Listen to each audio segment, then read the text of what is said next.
Hello, नमस्ते भारत। कैसे हो आप सभी? आशा और उम्मीद करता हूं कि सभी स्वस्थ हैं, मस्त हैं और अपनी पढ़ाई के अंदर व्यस्त हैं। स्वागत करते हैं आपके ऑनलाइन प्लेटफॉर्म गुरुकुल अभोर के अंदर। मैं अनिल, एजुकेटर ऑफ मैथ्स, आपको सिखाने और समझाने का काम करूंगा गणित को। देखो दोस्तों, आपको पता है कि प्रिंसिपल की पोस्ट आई है। कौन सी? प्रिंसिपल। और पोस्ट कितनी आई है? 119। उसमें मुझे मैथ्स करवाने का आपको दायित्व मिला है। क्या? मैथ्स करवाने का दायित्व मिला है। तो आप हमारे साथ जुड़िए। गुरुकुल अभोर और बठिंडा दो जगह ब्रांच है हमारी। और पहले आपको पता है दोस्तों, वो कहते हैं ना कि प्रत्यक्ष को प्रमाण की जरूरत नहीं है। जी हां, बिल्कुल आपने सही सुना कि प्रत्यक्ष को प्रमाण की जरूरत नहीं है। और गुरुकुल अभोर अपने आप में एक इतना बड़ा ब्रांड बन चुका है दोस्तों। पहले अब बात करते हो कि गुरुकुल अभी नाम सुना है, तो पहले इन्होंने बहुत ज्यादा रिजल्ट दिए थे गुरुकुल अभोर ने, लेकिन तब ब्रांच का नाम था सर ज्ञानम। क्या नाम था सर? ज्ञानम था। लेकिन अब हमारा आपका खुद का ब्रांड बन चुका है। हमने गुरुकुल अभोर और बठिंडा दो जगह हमारी ब्रांच है। अगर कोई भी अध्यापक गण है, जो मित्र साथी है, अगर वो अभोर के नजदीक से टच करते हैं तो हमारे अभोर में आप बिश्नोई मंदिर हेड ब्रांच है, बिश्नोई मंदिर अभोर, यहां पर आकर आप संपर्क कर सकते हैं। व्यक्तिगत रूप से आप आकर संपर्क कर सकते हैं। और जो बठिंडा है, बठिंडा भी ब्रांच है हमारी अजीत रोड पे। ठीक है, अजीत रोड 17 और 18, वहां पर भी आप संपर्क कर सकते हो। और कोई भी आपको इंक्वायरी लेनी हो तो आप हमारे इस नंबर से आप बिल्कुल निःशुल्क रूप से आप संपर्क कर सकते हो। तो दोस्तों, हमने जो बैच है वो स्टार्ट कर दिया है। ब्रांच के अंदर भी ऑफलाइन और ऑनलाइन दोनों हमारे बैच है, वो कल से स्टार्ट हो रहे हैं।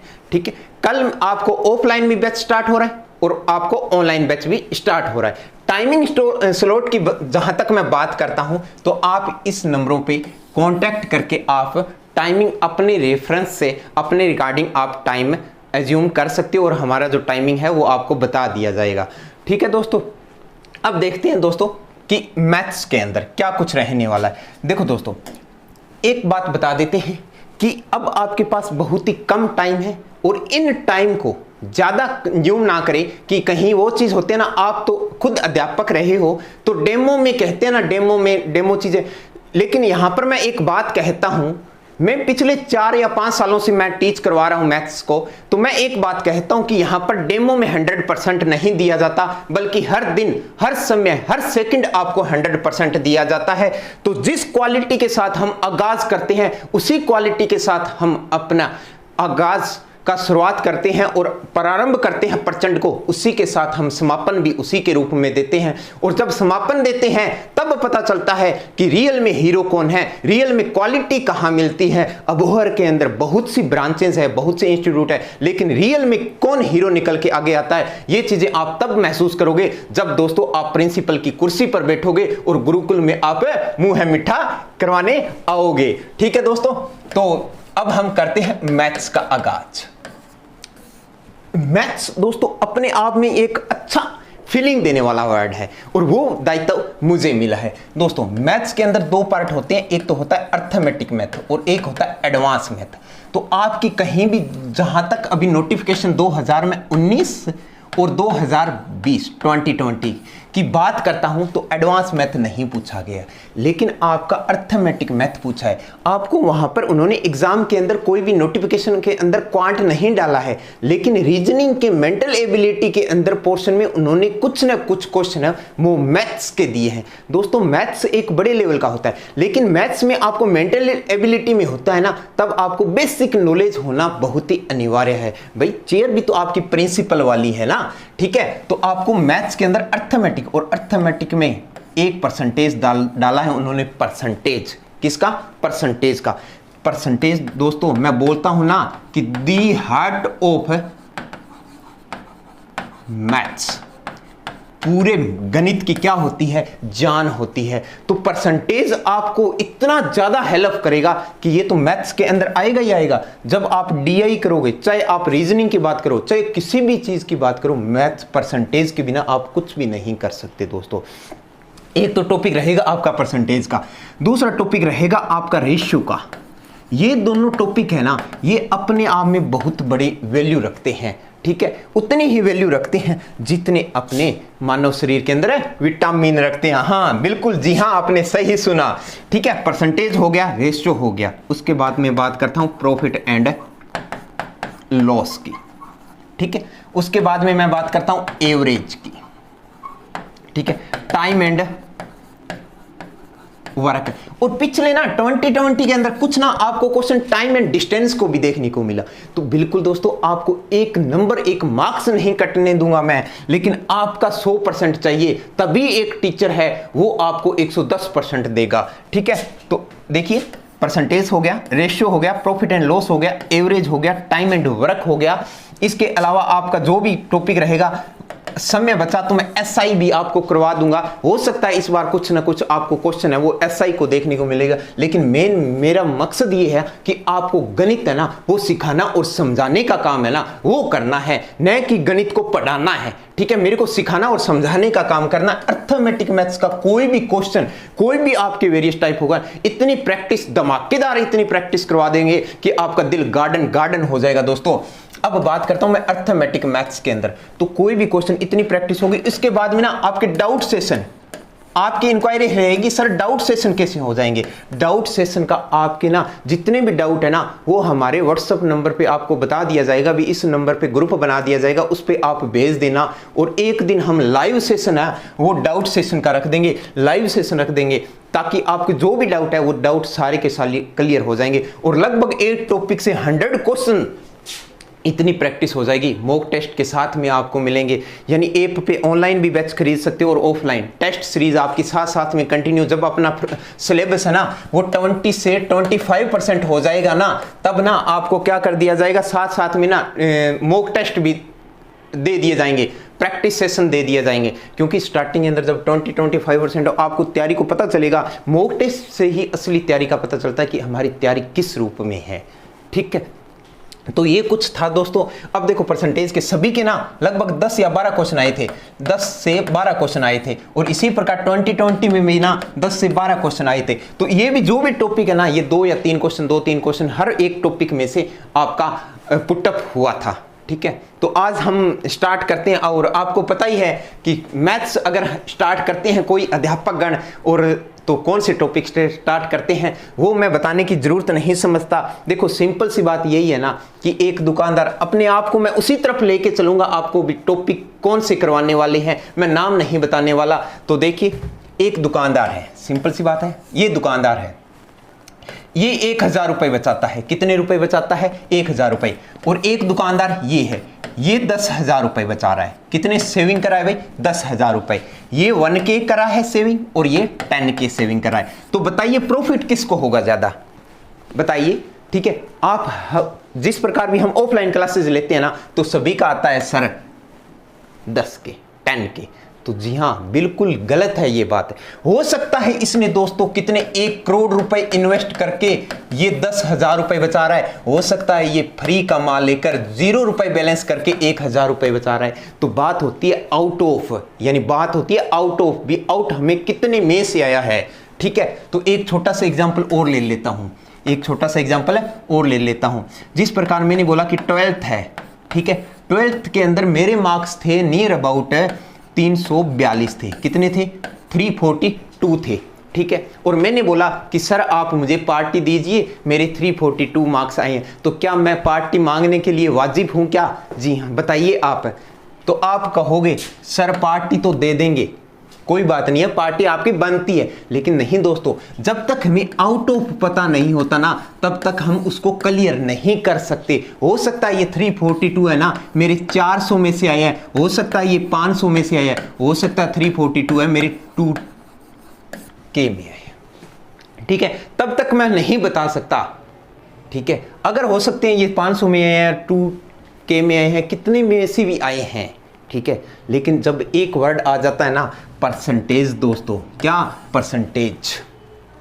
तब आप बिल्कुल वाजिब हो सकते हो। मैंने यही चीज़ बोल दी अगर कि मेरे 12th के अंदर ना 95% आए हैं, मुझे पार्टी दोगे, आप बिल्कुल हंस के, बिल्कुल आपको पता है कि पार्टी के लायक है। क्यों है? क्योंकि ये परसेंटेज आ गया, 95 आ गया। और 95% का मतलब क्या निकल के आ जाता है दोस्तों? कोई भी वैल्यू होती है, परसेंटेज अपने आप में क्या रखता होगा? वैल्यू 100 रखता होगा, यानी 100 में से कितने आए हैं? उसके 95 आए हैं। अगर इसी प्रकार मैं बोलूं कि 200 का था तो 200 में कितने आए, तो आप कह सकते हो कि सर 200 में उसके 190 मार्क्स आए हैं। अगर यही चीज़ मैं कह दूं कि 95% आए हैं और 1000 का एग्जाम हुआ था, तो आप बिल्कुल निश्चित होके कह सकते हो कि उनके कितने मार्क्स आए होंगे, तो 950 मार्क्स आए हैं। ठीक है दोस्तों, तो इसी के साथ ना अपने ना परसेंटेज स्टार्ट करते हैं। आज बेसिक बातें सीखते हैं। ठीक है,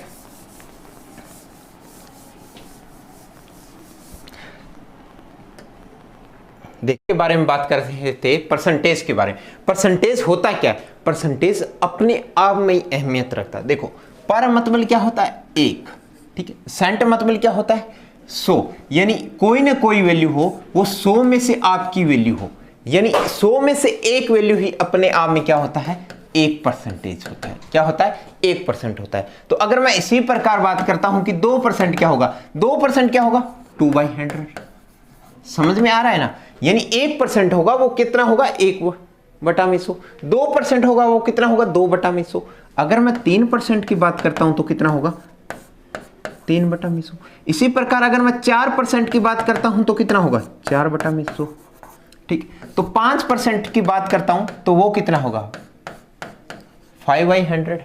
इसी प्रकार मैं कंटिन्यू चल रहा हूं और मैं पूछ लूं कि मेरे को बताओ कि 100% कितना होगा, तो 100% कितना होगा दोस्तों? 100% होगा 100/100 है, यानी 100% होगा वो आपके सामने निकल के आएगा 1।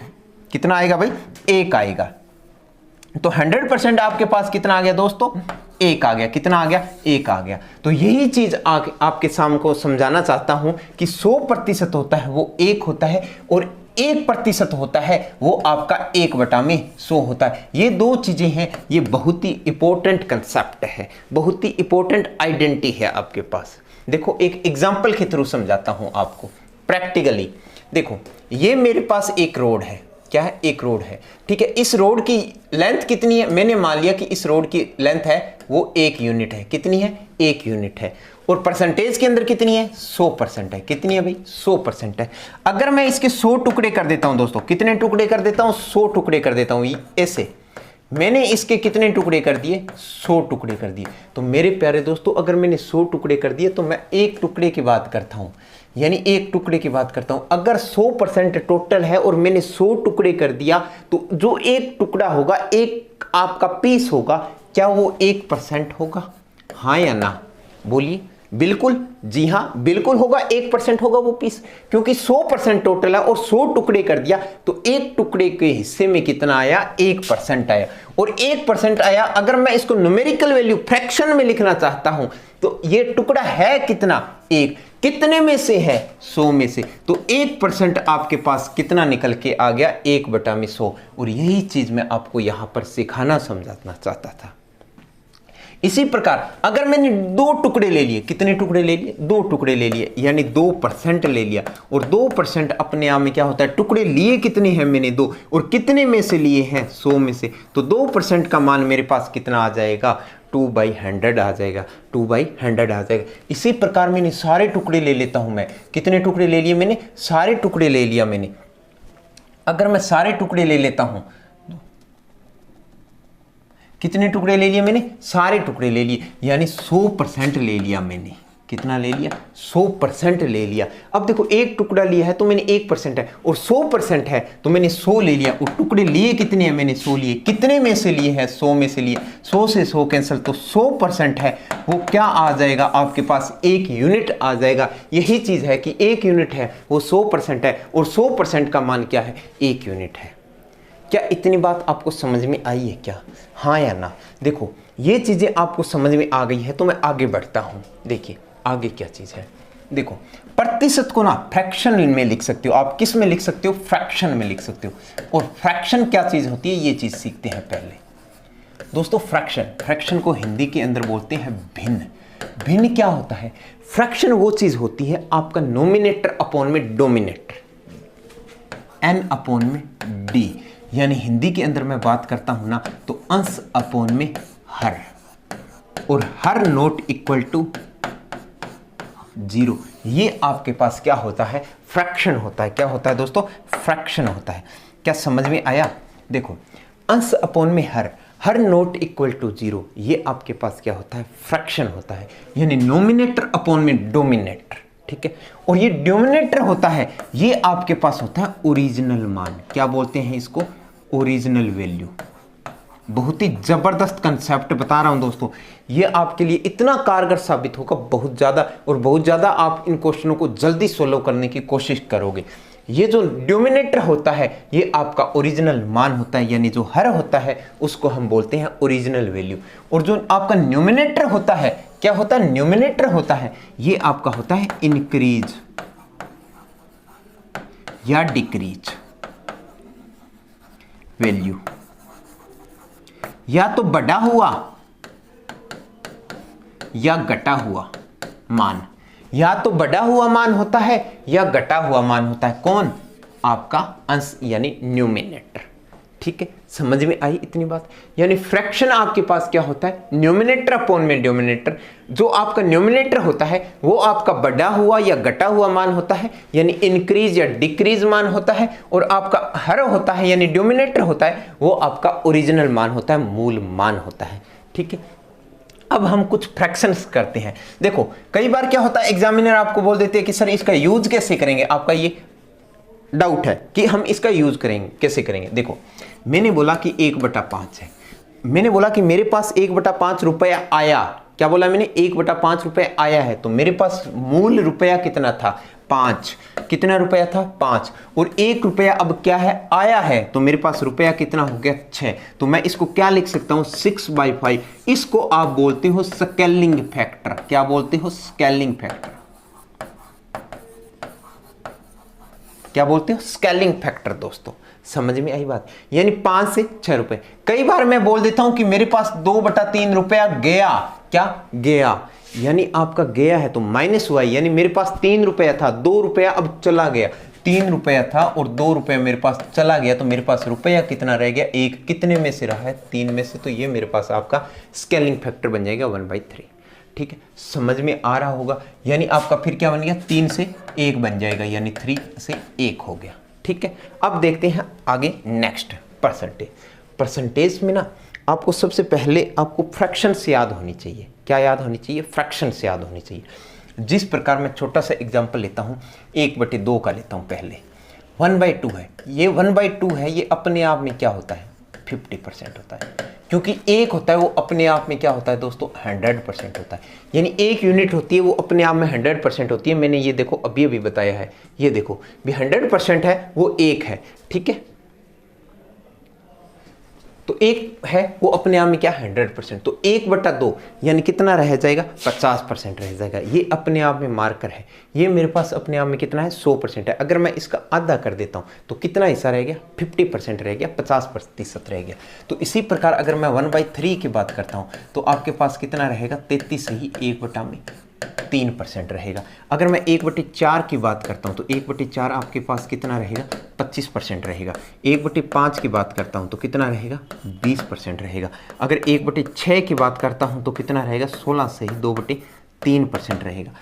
देखो दोस्तों, ये कैसे आ रहे हैं? आपके दिमाग में ये बातें आ रही होगी कि सर ये आप यूज कैसे कर रहे हो, कैसे ला रहे हो? देखो, 1 अपने आप में क्या होता है? 100% होता है।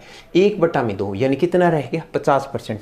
1/3 यानी ये मार्कर है, मैंने इसका तीसरा हिस्सा किया, 100 का तीसरा हिस्सा करना है, तो कितना आ गया? 33 सही 1/3%। आप इसको क्या लिख सकते हो डेसिमल में? 33.33। क्या लिख सकते हो आप डेसिमल में? ये भी लिख सकते हो। अब 1/4 यानी 1/4 का कितना होता है? 100 का चौथा हिस्सा। 100 का चौथा हिस्सा कर रहा हूं मैं, 100 का चौथा हिस्सा कर रहा हूं, तो एक हिस्से को कितना पार्ट आया? 25% आया। कितना आया? 25% आया। 1/5 कितना आया? 20% आया। 1/6 1/6 यानी 16 से ही 2/3%। कितना? 16 से ही 2/3%। और इसको आप डेसिमल में क्या लिख सकते हो? 16.66 लिख सकते हो, क्योंकि आपको दोस्तों डेसिमल भी याद रखना है आपको, फ्रैक्शन भी याद रखना है मेरे प्यारे दोस्तों, ठीक है। अब मैं बढ़ता हूँ आगे नेक्स्ट देखो 1/7। 1/7 का मान क्या होता है, 14 सही 2/7%। क्या होता है, 14 सही 2/7%। और इसको आप क्या लिख सकते हो डेसिमल में, 14.28। क्या लिख सकते हो, 14.28। अब 1/8 की बात करता हूँ तो 12×8 = 96। बच कितना गया, 4 अपॉन में 8 यानी 1/2। और इसको मैं क्या लिख सकता हूँ, 12.5 लिख सकता हूँ। इसी प्रकार 1/9 का क्या लिख सकता हूँ, 11 से ही 1/9%, या मैं लिख सकता हूँ 11.11। ठीक है, ये डेसिमल भी आपको याद रखना है, कई बार आपको डेसिमल भी पूछ लेते हैं एग्जामिनर। ठीक है, और 1/10 का मतलब क्या हुआ, 10%। और 1/11 9 सही 1/11%। ठीक है, यानी 9.09% डेसिमल में। और 1/12 का मतलब क्या हुआ, 12×8 = 96, 4 यानी 1/3, तो 8.33। ठीक है, और 1/13, 13×7 = 91, 9/13 यानी 7.90। 13×6 = 91, 13×7 = 91 होता है, लेकिन 13×6 = 78 और 7.68। ठीक है, इसी प्रकार 1/14 की बात करता हूँ, 14×7 = 98, बच गया 2/14 यानी 1/7। ठीक है, यानी आपका बन जाएगा 7, 10 7 = 7, 3 30, 7 × 28, 7.14। ठीक है, 1/15 का मान कितना हुआ, 15×6 = 90, 10/15 यानी 2/3। और इसको क्या लिख सकते हो, 6.6 और 6। ठीक है, यहां तक आपको फ्रैक्शन से याद होनी चाहिए दोस्तों, यहां तक आपको फ्रैक्शन याद होनी चाहिए। देखो दोबारा बता देता हूं, ये चीजें आपको डायरेक्ट एग्जामिनर यूज करेगा। कैसे यूज करेगा, ये हम जब एग्जांपल्स कुछ क्वेश्चंस करेंगे तब आपको समझ में आ जाएगा। देखो कई बार एग्जामिनर आपसे डायरेक्ट पूछ लेता है कि बताइए, मेरे को ये बताइए कि आप 320 का 12 सही 1/2% बताओ। ये क्वेश्चन आ गया, क्या क्वेश्चन आ गया भाई, ये क्वेश्चन आ गया आपके पास है कि 320 का 12.5% बताओ। तो आप ऐसे करना है, 320 का मतलब क्या होता है, ऑफ का मतलब क्या होता है, मल्टीप्लाई। अब 12.5% यानी 12 सही 1/2% आपसे पूछा है, तो आप ऐसे थोड़ा ही करोगे 12 दूना 24 1 25, 25/2% हटाया बटा में 16 लगाया, ऐसे नहीं करना दोस्तों। आप 12.5% का डायरेक्ट आपको वैल्यू पता है कि कितना है, 1/8 है, तो आप डायरेक्ट लिखिए 1/8 है। 8 चौके 32, 40, तो इसका आंसर कितना आ गया, 40। आंसर कितना आ गया, 40। आपको इस प्रकार इनका यूज करना है दोस्तों। ठीक है, समझ में आया होगा, आशा और उम्मीद करता हूं कि आपको समझ में आ रहा होगा। अब देखो नेक्स्ट आपसे एग्जामिनर क्या पूछ सकता है, यहां तक देखिए दोस्तों, यहां तक आपको याद होनी चाहिए। और मैंने बनाई कैसे है, और कुछ नहीं किया, यहां पर 100 पुट कर रहा हूं। देखो एक 16 करके बता देता हूं, यानी 1/14 है, 1/14 को यानी 100/14 किया है, तो 14×7 कितना होता है, 98। बच कितना गया, 2। ठीक है, बटा में 14, इसको मैंने काटा तो 1/7 यानी 7 सही 1/7 आ गया। और यही चीज लिखी है मैंने, 7 सही 1/7, ये मैं 16 करके आपको बता दिया। अगर एग्जामिनर कुछ भी पूछ ले, आपको 15 से आगे पूछ ले, तो आपको कुछ नहीं करना, 100 लेके चलना है और आगे आपको 16 करना है। ठीक है, देखो कई बार एग्जामिनर होता है वो आपसे पूछ लेता है कि 1/20 का बताओ, तो 1/20 होता है वो कितना होता है, 5% होता है। 1/25 का पूछ लिया तो वो कितना होता है आपका, 4% होता है। अगर 1/30 का पूछ ले तो आप क्या कुछ नहीं करना, 3 से ही 1/3% होता है। ठीक है, अगर 1/40 पूछ ले तो आप कितना होता है, 2.5% होता है। अगर 1/50 पूछ ले तो आपका कितना होता है, 2% होता है। अगर आपका 1/100 पूछ ले तो आपको कितना होता है, 1% होता है। क्या समझ में आया है, क्योंकि 100/100 करोगे तो आपका 1% आ जाएगा। ठीक है, अब देखो एग्जामिनर कुछ इससे रिलेट कर देता है, जिस प्रकार मैंने पूछ लिया, आपको बताओ कि 2/3 का मान बताओ। 2/3 का देखो, 1/3 का मान कितना था, 33 सही 1/3, कितना था, 33 सही 1/3, तो 2/3 का मान क्या होगा भाई, 66 सही 2/3। कैसे आया, 1/3 का मान मेरे पास कितना था, 33 सही 1/3% था, तो 2/3 बताना है, यानी इधर कितने से मल्टीप्लाई कराऊं, 2 से मल्टीप्लाई कराऊं, तो इधर भी आप कितने से मल्टीप्लाई करोगे, 2 से मल्टीप्लाई करोगे। तो 33 को 2 से मल्टीप्लाई किया कितना आया 66, 2 एकम 2 बटा में 3 यानी 66 सही 2 बटा में 3 आ गया। क्या समझ में आया दोस्तों? तो इसी प्रकार 2 बटा 3 का मान कितना आ गया, 66 सही 2 बटा 3 आ गया आपके पास। ठीक है, देखो अगर वो पूछ ले, मान लो आपसे ये पूछ ले कि बताइए 4 बटा में 5 का मान बताओ, किसका मान बताना है, 4/5 का। तो 1/5 का मान कितना था, 1/5 का मान अपने 1/5 का मान देखो, 1/5 का मान अपने पता है 20% है। ठीक है, तो 4/5 का मान निकालना है यानी 4 से मल्टीप्लाई करना है, तो इधर भी 4 से मल्टीप्लाई करो तो 20 चौके कितना हो जाएगा, 80% हो जाएगा। तो इसका आंसर कितना आ गया दोस्तों, 80% आ गया। ठीक है, अब देखो अगर वो एग्जामिनर पूछ ले 3/8, ये बहुत ज़्यादा यूज होता है 3/8। देखो 1/8 का मान कितना था आपके पास, 12.5%। ठीक है, 3 बटा में 8 यानी आप कितने से मल्टीप्लाई कर रहे हो, 3 से मल्टीप्लाई कर रहे हो। अगर इधर 3 से मल्टीप्लाई कर रहे हो तो इधर भी 3 से मल्टीप्लाई कर दो आप। अगर इधर 3 से मल्टीप्लाई करो तो 12 तिया कितना हो गया 36, और 0.5 को 3 से मल्टीप्लाई करो यानी 1.5, तो आंसर कितना आ गया 37.5। तो आपके पास 3/8 का मान कितना आ गया दोस्तों, 37.5%। कितना आ जाएगा, 37.5%। ठीक है ना, समझ में आया होगा। देखो अगर वो पूछ ले आपसे कि 5/8 का मान बताओ, क्या व्हाट इज वैल्यू ऑफ 5/8, 5/8 क्या होगा।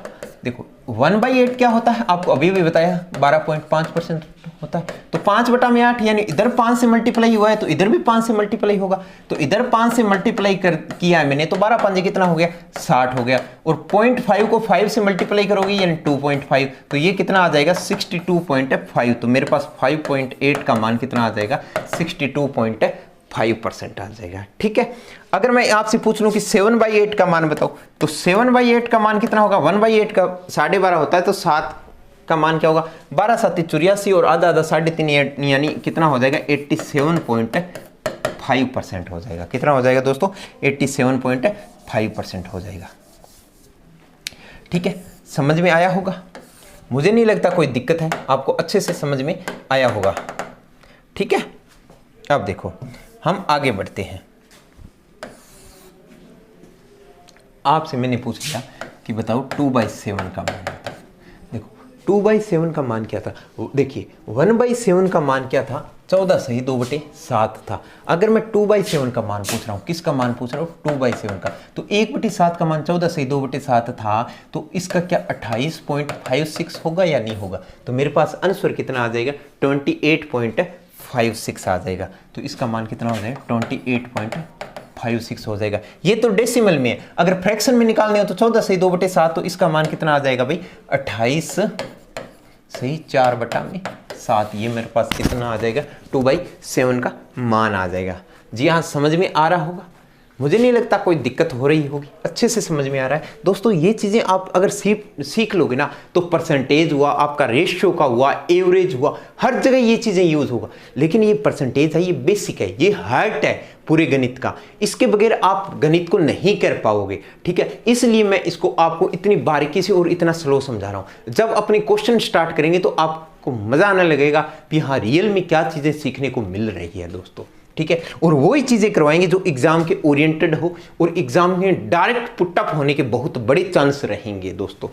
ठीक है, अब देखिए अगर मैं आपसे पूछ लेता हूं कि मेरे को बताओ कि 2/11 का मान बताओ। ठीक है, तो अब देखो 1/11 का मान मैंने क्या बताया था, 1/11 का मान बताया था 9 सही 1/11। तो मैंने अगर पूछ रहा हूं 2/11, तो इसका मान कितना हो जाएगा, 18 सही 2/11%। जी हाँ दोस्तों, क्या इस प्रकार के आप कर लोगे क्या, अब आपको प्रैक्टिस करनी है दोस्तों।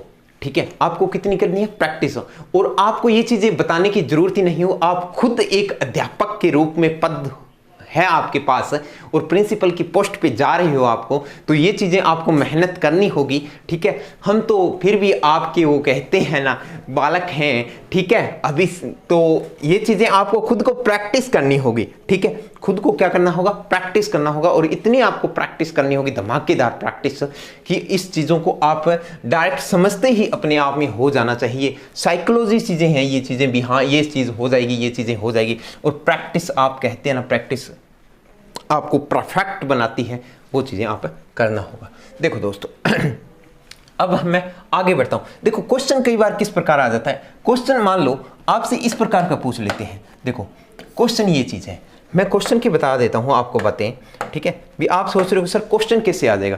क्वेश्चन देखो आपसे पूछ लिया कि 2400 का 87.5% बताओ, ये क्वेश्चन आ गया। मान लो बेसिक थोड़ा सा क्वेश्चन आ गया, ठीक है, या क्वेश्चन आ गया या कहीं भी ये चीज डाटा यूज हो गया, तो कैसे करोगे। 24 का 2400 का 87.5 को क्या लिख सकते हो आप, 7/8 लिख सकते हो। तो 8 3 24 300 और 7 ही 21, तो आंसर कितना आ गया 21। आंसर कितना आ गया 2100 आ गया। समझ, जी हाँ, क्या समझ में आया होगा। इस प्रकार के आपके क्वेश्चन पुटअप होते हैं। क्वेश्चन और भी आप ले सकते हो, जिस प्रकार मैंने बोला आपसे कि 2200 का 18 सही 2/11% क्या होगा, ठीक है, ये क्वेश्चन हो गया, ठीक है। तो 2200 का मतलब क्या होता है, 2200 हो गया का 18 सही 2/11 को मैं क्या लिख सकता हूं, 2/11 11 दूने 22 200 और 200 दूना कितना होता है 400। तो आपके पास आंसर कितना आ गया 400 आ गया। दोस्तों आंसर कितना आ गया 400 हो गया। क्या समझ में आया होगा। आशा और उम्मीद करता हूं कि आपको ये चीजें समझ में आई होगी। मुझे नहीं लगता यहां तक कोई दिक्कत है, ठीक है। अब देखो दोस्तों परसेंटेज को किस प्रकार हम एलिमिनेट करते हैं। कई बार क्या होता है कोई चीजें बड़ी पूछ लेता है, ठीक है, बड़ी चीजें देखो जिस प्रकार मैंने पूछ लिया कि 42 में मेरे को बताओ कि 6 कितना होगा, 42/6 कितना होगा। तो मेरे प्यारे दोस्तों 42/6 का पूछा है, तो आपको पता है कि 1/6 का मान तो सर ने बताया था कि 16 से ही 2/3% होता है, ठीक है। और पूछा 42/6 है, तो इधर क्या करोगे 42 से मल्टीप्लाई करोगे, 42/6 आएगा, तभी तो 42 से मल्टीप्लाई करोगे तभी तो आपका बनेगा ना, ठीक है। तो अब आप क्या है 7 के 42, तो आपके पास आंसर कितना आ जाएगा, डायरेक्ट आपके पास 700% आ जाएगा। कितना आ जाएगा 700%। ये क्वेश्चन आपको करने की जरूरत नहीं है, क्योंकि साइकोलॉजी क्या कहती है, कई बार अपने कैलकुलेशन में लग जाते हैं, कंफ्यूज हो जाते हैं, ठीक है। तो ये चीजें आपको बचना होगा इन चीजों से, ठीक है। अब देखो एक और एग्जांपल ले लेते हैं अपने। मैंने ले लिया एग्जांपल आपका, मैंने ले लिया एग्जांपल 38, एग्जांपल ले लिया 38/6, ठीक है। 38/6 ले लिया, ठीक है। 38/6 ले लिया तो 1/6 का मान कितना होता है 16 से 2/3%। और 38/6 करना है, यानी इधर कितने से गुणा कर रहा हूं मैं 38 से, तो इधर भी कितने से गुणा करूंगा दोस्तों 38 से, हाँ या ना, ठीक है। तो 38 से जो भी गुणा करूंगा ये वैल्यू आएगी। अब देखो 16 से ही 2/3 है, इसको आप 38 से मल्टीप्लाई करोगे, तो पहले 38 को किससे गुणा करोगे 16 से करोगे, यानी 38 को 16 से गुणा करोगे, ठीक है। जो भी आंसर आएगा, ठीक है, उसको ध्यान रखोगे। फिर 38 को 2 से गुणा करोगे, 38 को 2 से गुणा करोगे, ठीक है। जो आंसर आएगा फिर उसको 3 से डिवाइड करोगे, क्योंकि आपका नोमिनेटर है वो बड़ा हो गया, तो आपको बहुत ज्यादा वक्त लगेगा, बहुत ज्यादा टाइम कंज्यूमिंग होगा। दोस्तों उस टाइम से बचने के लिए मैं आपके सामने एक चीज पेश करता हूं, एक टेक्स्ट पैदा करता हूं। देखिए उस चीज को, बहुत ही जबरदस्त कंसेप्ट है, बहुत ही आपको देखकर मजा आएगा उस क्वेश्चन को, ठीक है। देखिए 38/6 पूछा है, तो ये मैंने बताया था कि आपका नोमिनेटर रहता है, ये आपका डोमिनेटर होता है। आप 6 के मल्टीप्लाई फैक्टर देखिए और वहां तक मल्टीप्लाई फैक्टर देखिए जहां पर 38 तक जाता है। तो आपने सोचा होगा कि सर 6 को अगर 6 से करते हैं तो 36 होता है, तो मैं 38 को 38/6 है, क्या मैं इसको 36 प्लस में 2/6 लिख सकता हूं। आप कहोगे सर बिल्कुल जी हां आप लिख सकते हो। तो मैं 36/6 भी लिख सकता हूं, प्लस में 2/6 भी लिख सकता हूं। जी हां बिल्कुल मैं लिख सकता हूं।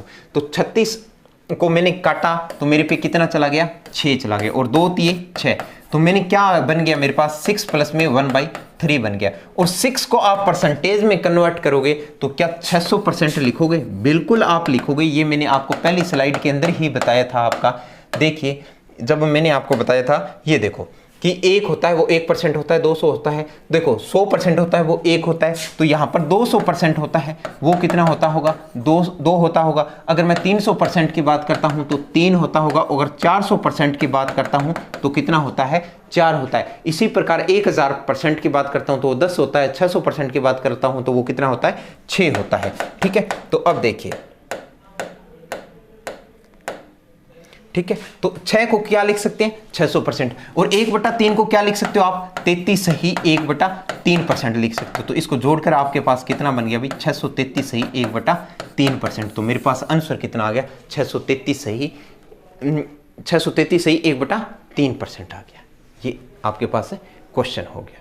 ठीक है, अब आप सोच रहे हो सर आप 38 को ऐसे लिख सकते हो, हम तो आपके ये भी तो लिख सकते हैं सर कि आपसे ये पूछा ना 38/6, 38/6 है। आप सोच रहे हो कि सर हम तो 42 - 4/6 लिखेंगे, तो बिल्कुल जी हाँ दोस्तों, आप ऐसे भी लिख सकते हो। तो अब आपके पास क्या बन गया, 42/6 - 4/6 बन गया, और 7 के 42 हो गया, ये 7 हो गया, 2 दूनी 4 और 2 तिये 6 हो गए। ठीक है, तो अब क्या हो गया, 7 - 2/3, और 7 को देखकर क्या दिल और दिमाग में आया, क्या 700% आया, -2/3, यानी मैंने अभी अभी बताया कि 1/3 33 सही 1/3% होता है, तो 2/3 वो 66 सही 2/3% होता है। तो आप माइनस कर दोगे 66 सही 2/3% दोस्तों। ठीक है, अब दिक्कत यहां पर आ जाती है हम ऑफलाइन क्लासेस लेते हैं तो माइनस देखते हैं या दशमलव देखते हैं तो उनका बीपी बढ़ जाता है। ठीक है, तो आप तो सुलझे हुए इंसान हो दोस्तों, तो आपको तो कोई दिक्कत ही नहीं आनी चाहिए, क्योंकि 700% में से 66 सही 2/3% घटाऊंगा ना, तो आपके रोंगटे खड़े नहीं होने चाहिए, आपका बीपी नहीं बढ़ना चाहिए। आप 66 है ना, 66 है, देखो इस 66 से तो ये चीज़ तो बड़ी है, लेकिन 67 से छोटी है, तो आप क्या करो 67 घटा दो, क्या घटा दो, 67 घटा दो। अगर मैं 700 में से 67 घटाता हूं तो मेरे पास कितना बचता है, 633 बचता है। कितना बचता है, 633 बचता है।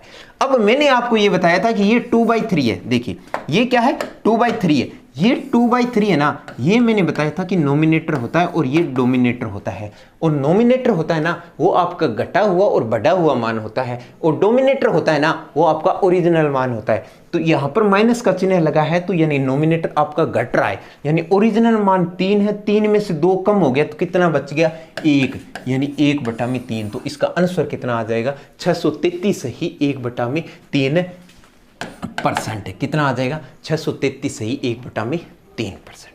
क्या समझ में आया है, यानी ये चीजें समझ में आई है क्या, आपको 67 नहीं घटाना, 67 घटाना है, हाँ सॉरी 66 नहीं घटाना, 67 घटाना है। तो आपके पास 700 में से अगर 67 माइनस जाएगा ना तो 633 रहेगा, और 3 में से 2 चला गया तो 1/3 आ गया। तो मेरे पास आंसर कितना आ गया, 633 सही 1/3%।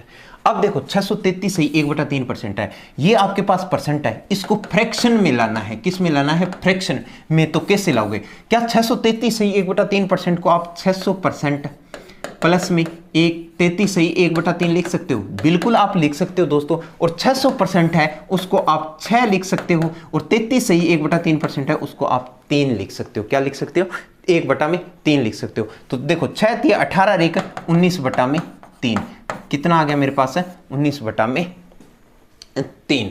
ठीक है, 19/3। तो मेरे पास इसका फ्रैक्शन कितना बन गया भाई, 19/3। तो अब आप सोच रहे हो कि सर आपने लेके तो 38/6 चले थे और यहां पर आप 19/3 लिए। अब कोई दिक्कत नहीं है, अगर मैं इसको 16 करता हूं तो 19/3 ही तो आता है ना, हाँ या ना दोस्तों। भाई इसको 2 से काटा, इसको भी 2 से काटा, 19 × 2 = 38 और 2 × 3 = 6, तो ये वापस 19/3 ही आता है, और यहाँ भी 19/3 आ रहा है। ठीक है, तो आशा और उम्मीद है कि आपको ये चीज़ें समझ में आई होगी, है ना दोस्तों। ठीक है, तो आज मैं अपनी वाणी को यही विश्राम देता हूं, तब तक आप इस चीज़ों को प्रैक्टिस करिए, और टारगेट बैच है वो हमारा ज्वाइन कीजिए। ठीक है, कोई भी आपको इंक्वायरी हो तो आप हमें इस नंबर पे कॉल करके संपर्क कर सकते हो। गुरुकुल आप बोहर के नाम से ऐप है, वो ऐप इंस्टॉल कर लीजिए, और उसमें हम ऑनलाइन बैचेज है वो ऑनलाइन बैचेज खरीद सकते हैं, और जो भी आपको व्यक्तिगत रूप से पर्टिकुलर रूप से फिजिकली रूप से प्रेजेंट हो सकते हैं क्लासेस के अंदर, तो वो हमारी बैच है वो प्रारंभ हो चुके हैं। गुरुकुल अबोहर और बठिंडा दोनों जगह है, तो आप उनको ज्वाइन कर सकते हो। जय हिंद, जय भारत, थैंक यू।